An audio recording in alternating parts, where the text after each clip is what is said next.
everyone, welcome back to the channel. This is Ashan and hope you all are doing well. Yes, today I am going to start the chapter 2 Federalism of your Democratic Politics.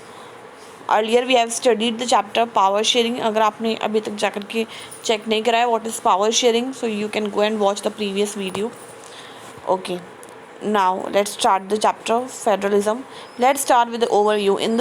In the previous chapter, we noted that vertical division of power among different level of government is one of the major form of power sharing in modern democracy. आपने पहले power sharing में आपने देखा कि power किस किस form में share होती है, horizontal, vertical, community and there many more. तो जो हम बात करते हैं वर्टिकल पावर शेयरिंग की, तो इसमें क्या होता है कि जो गवर्नमेंट लेवल्स में डिवाइड होती है, central, state and local government. Yes, in this chapter we focus on this form of power sharing of. तो हम फेडरलिज्म के अंदर यही वाली पावर शेयरिंग पे फोकस करने वाले हैं जो कि है vertical. It is most commonly referred to as federalism. इसको फेडरलिज्म बोलते हैं. We begin by describing federalism in general terms. पहले हम जनरल टर्म्स में लिखते हैं फेडरलिज्म क्या है. The rest of the chapter tries to understand the theory and practice of federalism in India. और बाकी के चैप्टर में आप देखेंगे कि ये थ्योरी इंडिया में कैसे प्रैक्टिस करी जाती है. Our discussion of the federal constitution provision is followed by N analysis of the policies. जो डिस्कशन होता है फेडरल कॉन्स्टिट्यूशन के बारे में बात करते हैं, जो प्रोविजन है, तो वो हम कैसे करते हैं कि एनालाइज करते हैं. पहले हम चेक करते हैं policies and politics that has strengthen federalism, जिसने स्ट्रेंथन करा है फेडरलिज्म को in practice. Toward the end of the chapter we turn to the local government. और फिर लास्ट में हम चैप्टर के लोकल गवर्नमेंट के तरफ टर्न करेंगे.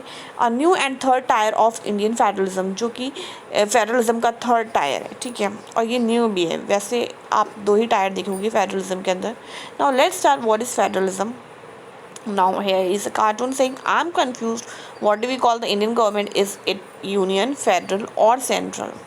तो हमारी कंट्री कैसी है ये भी हम पता चल जाएगा. Let us go get back to the contrast between Belgium and Sri Lanka, जो आपने लास्ट चैप्टर में देखा.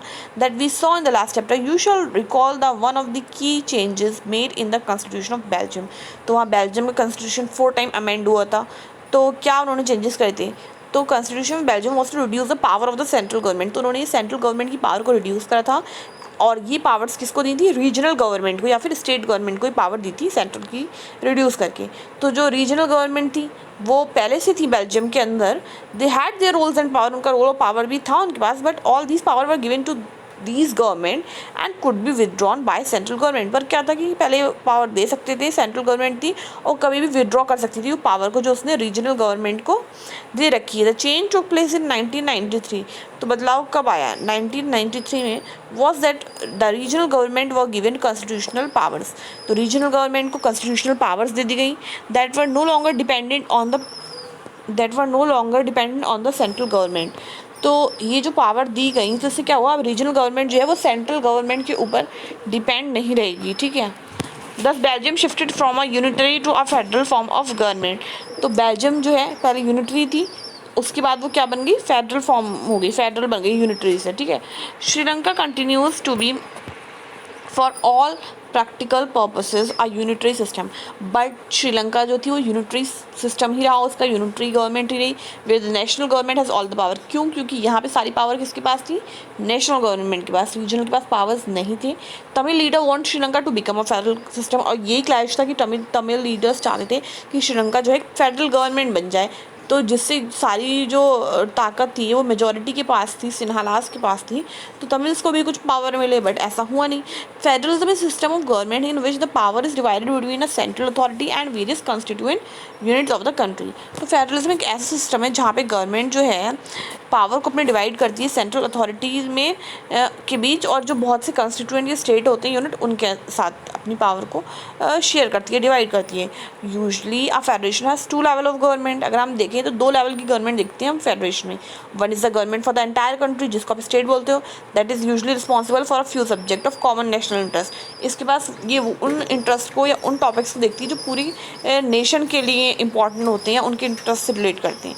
The others are government at the level of the provinces. और बाकी जो है जो गवर्नमेंट होती है वो स्टेट लेवल की होती है, और जो देखती है डे टू डे एडमिनिस्ट्रेटिंग, क्योंकि जो डे टू डे चीज़ें होंगी स्टेट गवर्नमेंट तो देख सकती है, सेंट्रल नहीं देख सकती उसको. Both these level of government enjoy their power independent of the other. तो जो दोनों ही मतलब गवर्नमेंट्स हैं वो अपनी अपनी जो पावर्स हैं उनको अच्छे से क्या करती हैं, एन्जॉय करती हैं, है ना। तो यहाँ पर एक मैप दे रखा है, मेरे ख्याल से ये रेड कलर की जो आपको मार्किंग दिख रही है इस मैप में, वर्ल्ड मैप में, तो ये सारा फेडरल पॉलिटिकल सिस्टम वाली कंट्रीज़ हैं जहाँ पे आपको फेडरल गवर्नमेंट देखने को मिलेगी, बाकी जगह फेडरल गवर्नमेंट नहीं है। So in this sense federation are contrasted with unitary governments, तो ये बिल्कुल अलग होती है फेडरल गवर्नमेंट जो है किससे, यूनिटरी गवर्नमेंट से। Either there is only one level of government और the sub unit are subordinate to the central government. तो यहाँ पे क्या है, क्योंकि यूनिटरी सिस्टम में सिर्फ वन लेवल ऑफ गवर्नमेंट होगी, ठीक है, और the sub unit are subordinate to the central, और जो बाकी के लोग होंगे, बाकी के जो स्टेट वगैरह होते हैं वो इसके अंडर में आते हैं, ठीक है, सब यूनिट्स आप कह सकते हैं, बट उनके पास पावर नहीं होती। The central government can pass an order to the provincial और लोकल गवर्नमेंट, यहाँ पे जो है सेंट्रल गवर्नमेंट ऑर्डर पास करती है लोकल गवर्नमेंट या स्टेट गवर्नमेंट को, but in a federal system, but federal system में क्या होता है, the central government can not order the state government, कोई ऑर्डर नहीं कर सकती to do something. State government has power of its own, state government के पास अपनी खुद की पावर होती हैं, for which it is not answerable, जिसके लिए ये जवाबदेह नहीं है सेंट्रल गवर्नमेंट को, ये कोई जवाब नहीं देगी। Both these government are separately answerable to the people, ये दोनों गवर्नमेंट जो सिर्फ लोगों को आंसर करेंगी, एक दूसरे को आंसर नहीं करेंगी, ठीक है। तो ये डिफरेंस है। Let us look at some of the key features of federalism, तो कुछ की फीचर्स देख लेते हैं फेडरलिज्म के। नंबर 1, देयर आर 2 और मोर लेवल्स ऑफ गवर्नमेंट और टायर्स ऑफ गवर्नमेंट, ठीक है। Second, different tyres of government govern the same citizen, मतलब अलग अलग टायर्स हैं गवर्नमेंट के, बट वो गवर्न सेम ही सिटीजन को कर रही हैं, but each tyre has its own jurisdiction, but जो मतलब गवर्नमेंट है, सॉरी, जो ईच टायर उनका अपना अपना ज्यूरिसडिक्शन है, ठीक है, अपना अपना एरिया है। In specific matters of legislation, taxation and administration, मतलब अलग अलग मैटर्स पे अलग अलग इनका जो है रोल है, आप कह सकते हो।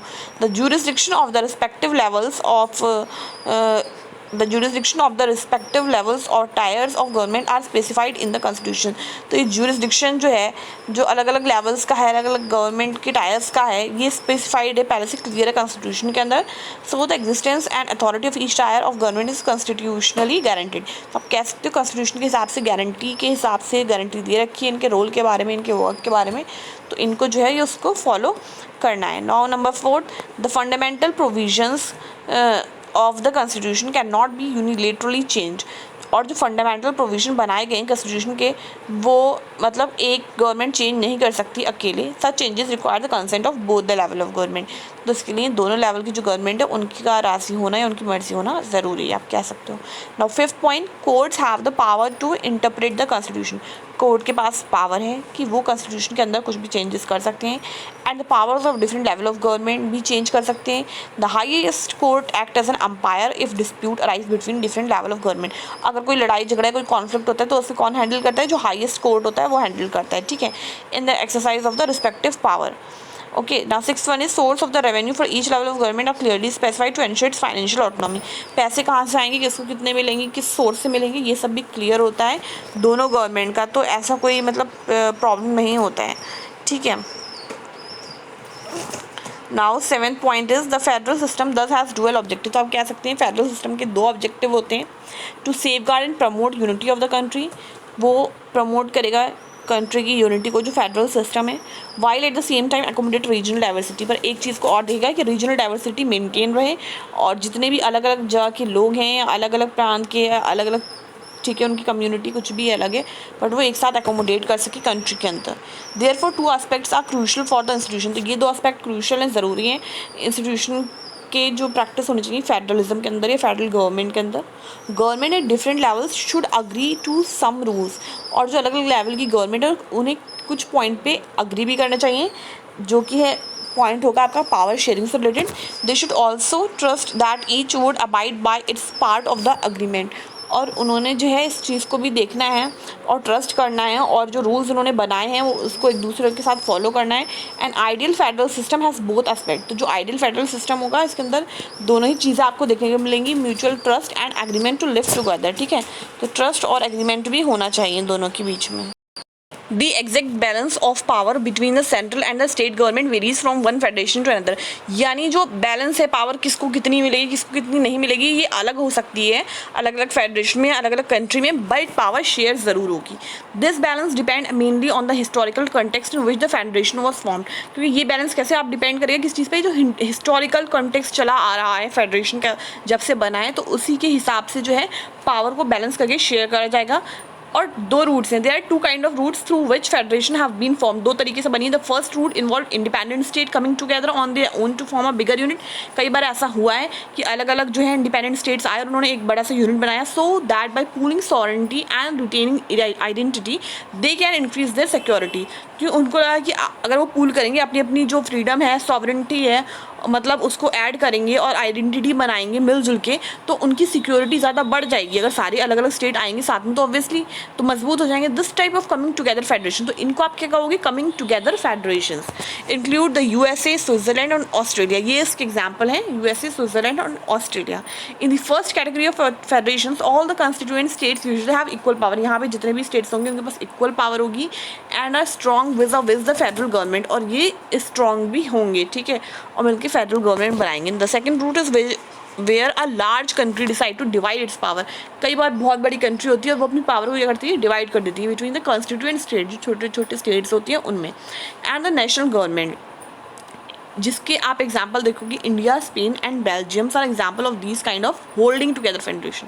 तो ये किसके एग्जाम्पल है, तो ये कौन सा टाइप हो जाएगा फेडरेशन का, होल्डिंग टुगेदर. वो क्या था, कमिंग टुगेदर, वहाँ पे अलग अलग स्टेट्स आके मिल रहे थे और यहाँ पे क्या कर रहे हैं, डिवाइड कर रहे हैं, तो यहाँ पे होल्डिंग टुगेदर है.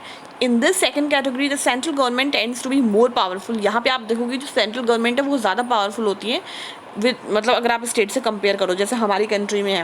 Very often different constituent units of the federation have unequal power. तो क्या होता है, कई बार आप देखोगे कि जो बहुत सी कॉन्स्टिट्यूएंट यूनिट होती है फेडरेशन की, उनके पास पावर भी अनइक्वली डिस्ट्रीब्यूट होती है. Some units are granted special powers. कुछ स्टेट्स को, कुछ जगहों को स्पेशल पावर्स दी जाती है, कुछ को कम पावर दी जाती है. तो ये आप देखने को मिलेगा holding together, but coming together में ऑलमोस्ट इक्वल पावर मिलती है, ठीक है. तो आज के लिए हम सेशन इतना ही रखते हैं. आई होप आपको समझ में आ गया होगा कि व्हाट इज़ फेडरलिज्म अच्छे से. अगर कोई भी क्वेरी है you can ask in the comment box, ठीक है.